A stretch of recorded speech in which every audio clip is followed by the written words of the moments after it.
Bonjour, bonsoir, je suis content de vous retrouver. On va parler aujourd'hui de respiration. Vous le savez, c'est un sujet qui me tient beaucoup à cœur et on a l'immense privilège d'être accompagné par Madame Bernadette de Gasquet. Bonsoir Bernadette, vous allez bien? Bonsoir.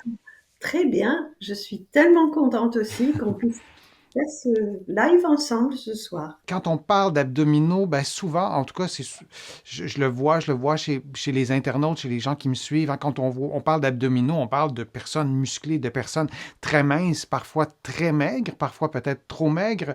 Mais il y a plusieurs muscles abdominaux. Il y a le transverse, mais il y en a d'autres qui sont profonds. La première pression abdominale, c'est évidemment la grossesse la plus forte et la poussée de l'accouchement. Et ma thèse sur l'incontinence due à l'accouchement, à cette poussée et à tout ce qui va pousser sur le ventre, pousser de haut en bas, comme ça, pour faire sortir, mais tout. On fait pas le tri entre le bébé, l'utérus, l'intestin, etc. Hein, tout ce qui est en dessous du diaphragme. Donc, c'est ces poussées vers le bas qui m'ont vraiment interpellée. C'est Et à incroyable. cette époque, parlez pas du transverse. Et c'était les crunchs, les crunchs, les crunchs. Le crunch, le relevé de buste, ciseaux, pédalage, etc.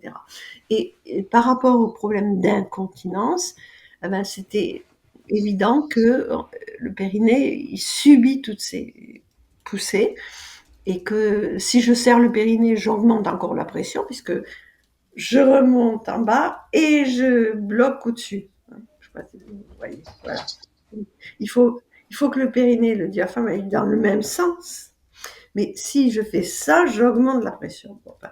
Donc, quand je fais un relevé de buste, le diaphragme ne peut pas remonter. C'est pas possible. Même si je fais, c'est pas une expiration au sens pousser le diaphragme vers le haut. Il peut pas y aller.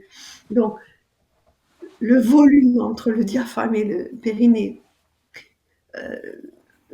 où le volume diminue avec le même contenu, ça augmente la pression. Et la pression, elle se dirige pas, mais derrière, il y a de l'os. Mais en avant et en bas, c'est élastique, donc ça pousse. Et chez la femme, il y a un vide, le vagin. Chez l'homme, c'est les hernies inguinales. Là où il y a un trou, hop, on pousse vers le bas. Mhm. Ça va vers le bas. Voilà. Donc, je dis, il faut arrêter de pousser comme ça. Et en plus, au niveau du dos, pour pouvoir faire des relevés de buste, il faut détendre les muscles du dos. Donc, on n'a plus de Mhm. protection au niveau du dos. Hein. Et j'ai Alice Modelot, donc, qui est la championne d'apnée qui vient dans mon congrès, euh, m'a expliqué comment elle s'était fâchée avec les préparateurs physiques qui voulaient la former, en disant, mais enfin, à quoi ça me sert de soulever de la fente, de faire des dizaines de relevés de buste quand je suis la tête en bas, à moins 100 mètres, avec la pression de l'eau? J'ai pas du tout besoin de ça, quoi. Donc, est-ce qu'on a besoin de faire des trucs qui nous plient en deux, franchement? Dans quelle discipline, dans quelle... Non, c'est Pourquoi c'est encore, c'est quand même omniprésent? Là, on va dans des gyms, dans des salles d'entraînement, on le voit. Est-ce que vous pensez que c'est lié à l'apparence physique, à des croyances? Qu'est-ce qui fait qu'on continue à faire ça sans trop savoir finalement qu'il y a des conséquences aussi, ou qu'il peut y avoir des conséquences? ben, je pense, voilà, c'est parce que ces ados-là, c'est ceux qu'on voit, ceux qui sont Mhm. devant. On voit pas son dos, hein, donc voilà. Je me regarde dans la glace, je vois mon ventre, et ils sont devant, ils sont superficiels. On voit ces fameuses tablettes de chocolat. Il y a aucune espèce animale qui fait des choses comme ça. Et pourtant, ils bougent, ils sautent, ils grimpent, ils nagent, ils bougent, mais ils se plient pas en deux, ils font pas des abdos-fessiers. Vous avez parlé de dernier inguinal, vous avez parlé de lien aussi avec le périnée. Est-ce qu'il y a d'autres éléments aussi qui sont mis à risque quand on fait ces entraînements d'abdominaux ou qu'on ne tient pas compte de l'ensemble du corps et de cette région-là? Alors bien sûr le dos, hein, donc les hernies discales, etc., puisque on plie la colonne et on n'a plus le gainage des muscles du dos. Donc on est vraiment à risque. Hein. On a donc tout ce qui va être incontinence, etc.